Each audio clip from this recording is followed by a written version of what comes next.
Então, né? Vai pegar o. Quando você pega a situação. Primeira coisa, assim, a Marina Chauí, a professora Marina Chauí, ela fala um negócio muito legal, assim. Nós temos que romper com o mito que o brasileiro o Brasil é um país pacífico. É um mito, né? O Brasil é um país pacífico, da paz, né? O brasileiro pacífico e tal. Isso é um mito. Né? Foi bem lembrado para você, né? Assim, a formação do Brasil foi baseada na violência, na expropriação da terra dos índios, na escravização de africanos, né? Na opressão das lutas populares, lutas operárias no século, né? Pós-abolição, enfim. Né? Então, um país violento, um país marcado pela violência. Então, a primeira coisa assim, a gente tem que evidenciar essa violência em todos os seus aspectos. Tá? Porque no senso comum a gente tem essa ideia ainda, né? O Brasil é pacífico, boa gente, boa praça, né? Isso está no senso comum. É um mito fundador, né? Que, né, esse país aqui não tem guerra, tem violência, aquelas coisas assim, né? Que a gente aprende. Não, tem. Né? Não tem guerra, mas, por exemplo, o número de jovens que morrem na periferia de São Paulo, por exemplo, é maior que morreu na Sérvia, na Guerra da Sérvia. Tá? Tem uma guerra oculta acontecendo. Tá? Não tem mais guerra declarada, mas tem. Você vai pegar o número de jovens que morrem, né? Por violência policial, violência de grupos de extermínio. Nas periferias das grandes cidades, eles batem guerra do Iraque, batem guerra da Sérvia. Né? Os números mostram isso. Então há uma guerra, sim. Né? Como não há. Né? Então, esse mito tem que ser desmistificado, primeira coisa. Não, é um país violento. É um país violento. É um país marcado pela violência. É um país violento. Exatamente, quer dizer, uma concentração de renda como essa só se mantém pela violência. E uma outra coisa que é importante, né? As instituições brasileiras, elas estão impregnadas da cultura da violência. Tá, a polícia militar, por exemplo, ela faz isso, a polícia faz isso com os movimentos sociais, com a periferia, não só para uma deformação do policial em si, tá? Mas que a cultura de ação policial é essa, né? O policial ele não se vê como um agente de proteção do cidadão, que é essa a função da polícia, né? Para que é a polícia? Para garantir a segurança do cidadão. A gente paga imposto, né? E a função dele é essa. Não. Né? O policial se vê como uma força em guerra contra o cidadão, como inimigo. Tanto é que a polícia ela é uma polícia militar, é uma aberração que tem no Brasil. Nenhum lugar do mundo é assim. A polícia é civil, não é militar. Né? Porque militar é a ideologia da guerra, a ideologia do combate com o outro. Né? Quando você percebe que a polícia está imbuída desse espírito militar, ou seja, eu estou em guerra, né? Estou em confronto com o outro, né? Quando ela vai para a rua, todo cidadão potencialmente é um inimigo para ela. Né? Não é alguém que ele tem que proteger, é um inimigo. Então ela vai, de fato, com essa ação repressora, violenta, indiscriminada, assim por diante. Né? Eu, assim, não acho, por exemplo, que uma passeata, né, uma greve, uma ocupação de terra seja atos violentos. Não acho. Né? Pelo seguinte, violência é você manter a concentração de renda. Quando você nega, por exemplo, os direitos mínimos de sobrevivência a certos grupos sociais, tá? A sem terra, a operários, a populares, etc., isso é uma violência, porque você está destruindo o outro. Quando você obriga um cara a viver com um salário de miséria e viver na rua, isso é violência. Você está negando o direito dessa pessoa a ser humano. Tá? Vou colocar isso. Né?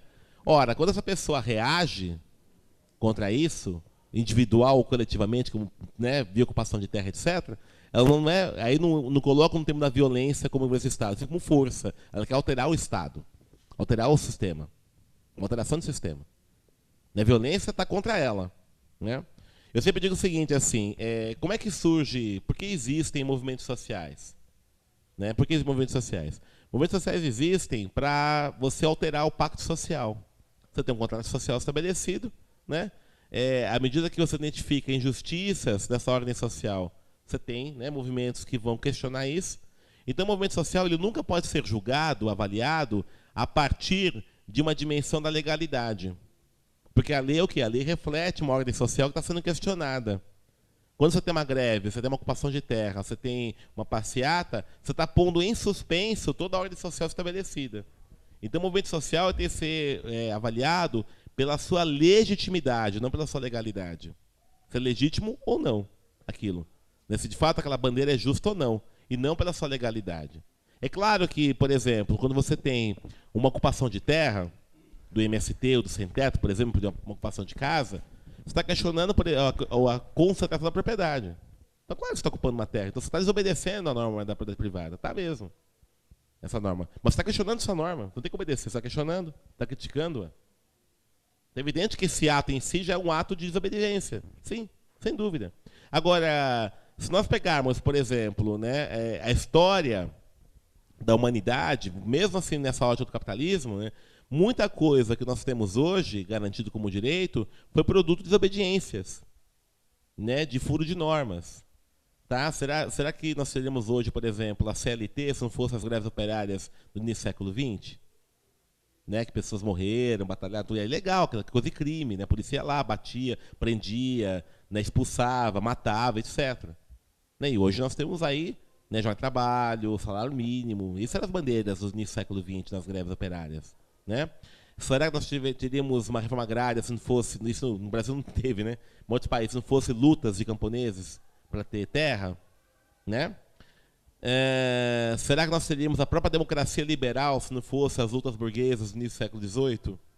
Também foram mortos, etc. Né? Na Idade Média, por exemplo, falar que a Terra é redonda era crime e ia pegar para fogueira. Hoje a gente ensina isso na escola. Tá? Então, o movimento social, a gente tem, é uma coisa muito complicada, assim, interessante a gente pensar um pouco nisso. Né? Democracia e diálogo significa tensão, conflito. O conflito não é uma coisa ruim, pelo contrário, o conflito é natural. Né? Quando tem harmonia, algum problema está acontecendo. Né? A harmonia só existe quando você está reprimindo como ideia.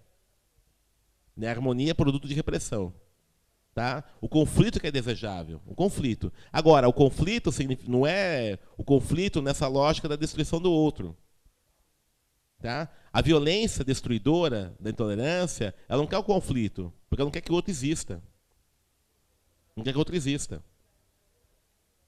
Tá? Quer que destruir, porque esse outro, né, assusta. Tá? A tensão, o conflito não. A ideia é justamente que você conflite ideias, que você conflite posições, conflite posturas, etc. Então, quanto mais democrático, né, quanto mais dialógico é um sistema social, um regime, né, mais movimentos sociais vai ter, mais ocupações, mais ações de movimentos sociais vai ter. Né? Isso é indicador, pelo contrário, não é sinônimo de bagunça, de desordem, pelo contrário, é sinônimo de democracia. Tá? Então, agora, esse discurso é muito complicado a gente fazer, né? Porque nós estamos acostumados, a cultura da violência, ela traz consigo essa outra ideia de uma busca de harmonia. E a harmonia, toma muito cuidado com a harmonia.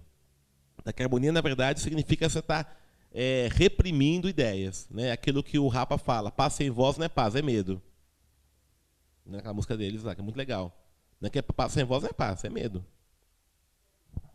Eu gostaria que você colocasse para mim os nomes de violência. As nossas crianças, eu estou vendo aqui 3 garotas bonitas, 4, 5, já são educados em escola já cercada com grades. Passa por 2, 3 grades até chegar na sala de aula. E eu vejo isso como prisão. Não sei se essa violência tem nome, tá certo? Mas já está educando essas crianças a viverem presas. Eu acho horrível. Uma outra violência que eu vejo também, não sei qual que é o nome, o sistema educacional aqui de São Paulo, não conheço os outros, a aprovar uma criança sem saber ler, sem escrever. É matar no ninho essa criança. É assassinato. Quando a gente fala em democracia, toda vez que a democracia está a todo vapor, é sinal que os assassinos estão nadando de braçada, estão muito à vontade. Uma outra coisa é em relação a essa disputa eleitoral que está aí agora. Está dividido entre, segundo a minha concepção, há um fascista, que é o Serra, né, democrática fascista, e o capitalismo burguês, que é a Dilma. É claro que, para nós, melhor é a Belinha mesmo, é a Dilma, porque ninguém quer um fascista para destruir ninguém. E não existe uma educação, até nas próprias faculdades, não existe, para estar educando essa criançada até na consciência desse voto. Aí eu fico pensando, que saudade de Raul, que saudade de Chico, Caetano, que na nossa época a música era boa, não era para sentar na garrafa. Aí eu gostaria que você falasse que tipo que é essa de violência que eu não sei discriminar.